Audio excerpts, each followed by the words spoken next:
bem-vindos à nossa conversa de hoje. Vamos focar numa figura monumental da história, Caio Júlio César. Ele nasceu por volta de 100 a.C., né? E deixou uma marca, assim, profunda em Roma e no Ocidente. Exato. E a nossa análise aqui vai se basear em alguns pontos-chave da obra Júlio César, Vida, Conquistas e Legado. Isso. O objetivo é passar rápido pelos momentos decisivos, sabe? A subida dele ao poder, as conquistas militares, as reformas e, claro, o legado que ficou. É uma trajetória impressionante. Com certeza. Tá, vamos tentar entender isso aí.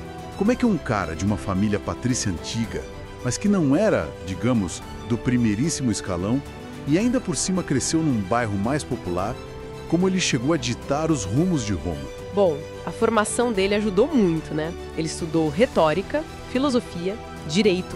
Isso deu uma base excelente. E ele começou cedo, como advogado, né? Ficou famoso pela oratória. Sim, já mostrava coragem, ou talvez um certo desafio às normas. Teve aquela fuga de Sula, lá em 82 a.C. Verdade.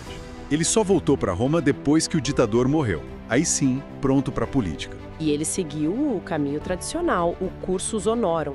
Foi questor, edil.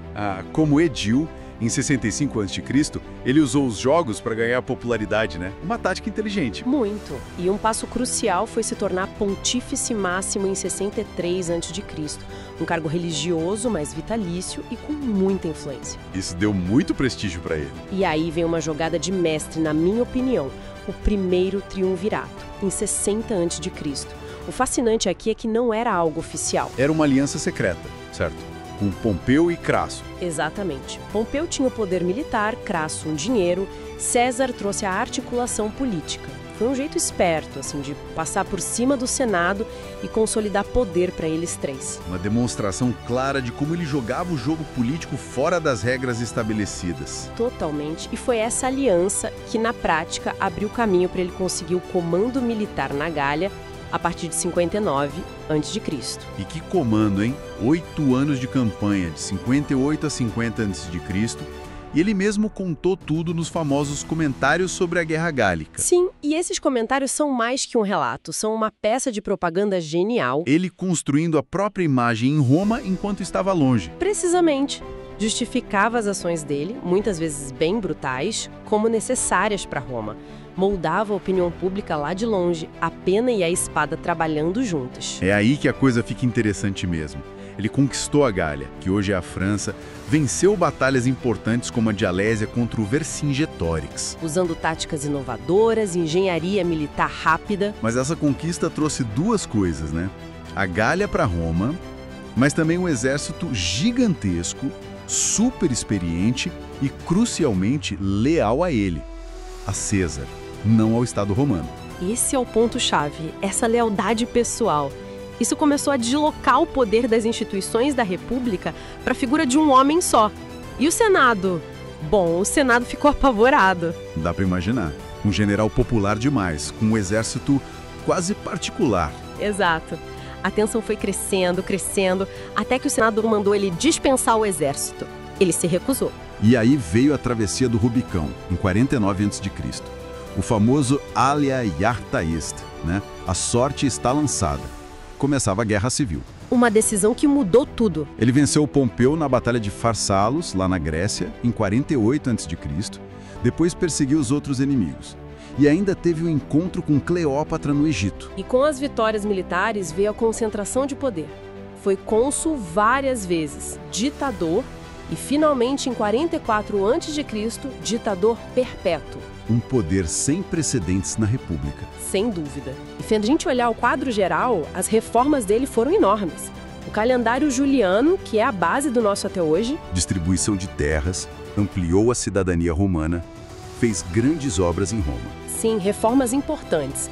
Mas é interessante notar, né? Mesmo essas reformas populares acabavam reforçando o poder central dele e, de certa forma, minando a velha república. Ele se tornou indispensável. E esse poder todo assustou muita gente. Levou direto para a conspiração dos Idos de Março, 15 de março de 44 a.C. O medo de que ele virasse rei oficialmente. Foi assassinado em pleno Senado. 23 facadas. Uma morte brutal, mas que, ironicamente, não salvou a República. Selando o fim da República que os conspiradores queriam salvar. Exatamente. O legado de César é gigantesco. Militar, administrativo. O próprio nome César virou sinônimo de imperador. Kaiser na Alemanha, czar na Rússia. E aquela frase veni, vidi, vici, vim, vi, venci, resume bem a imagem dele. Então tá, e o que a gente tira disso tudo? A jornada de um homem de talento e ambição fora do comum, que subiu de forma incrível, conquistou muito, reformou Roma, mas cujo poder absoluto levou à própria morte e à transformação total do mundo que ele conhecia. Ele é a própria complexidade em pessoa. Um gênio militar, um administrador eficaz, mas a trajetória dele mostra como a concentração de poder, mesmo usada para reformas, pode corroer as bases de uma república por dentro. Destruiu as fundações daquilo que ele dizia servir. Pois é. E isso talvez levante uma questão importante para a gente pensar. Como essa habilidade do César de usar a lealdade do exército, o apoio popular, para desafiar as estruturas políticas, como isso nos ajuda a entender as dinâmicas de poder, de liderança e talvez a fragilidade das instituições em qualquer tempo, incluindo o nosso.